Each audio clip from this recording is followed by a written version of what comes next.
לפעמים לנקות את הראש הזה יותר טוב מהאימון, כדי לחזור יותר חזק. מיד אחרי הפציעה שלי, ההורים פשוט לא נתנו לי לוותר לעצמי.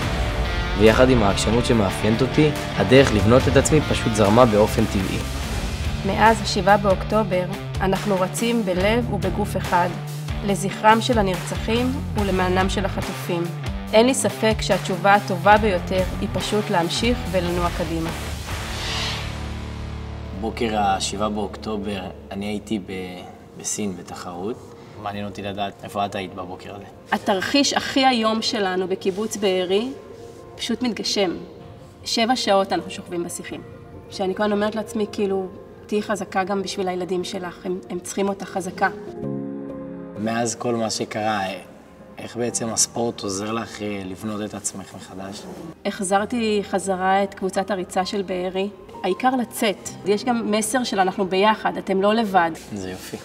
איך אתה בונה את עצמך לקראת התחרות הגדולה? גם העבודה המנטלית וגם העבודה הפיזית. כדי להגיע לאן שאני רוצה להגיע, אני צריך לעבוד קשה ולהתאמן, וגם כשלא בא לי.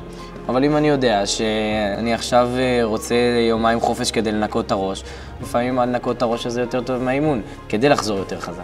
שיהיה לך הרבה בהצלחה. תודה רבה. סומכים עליך.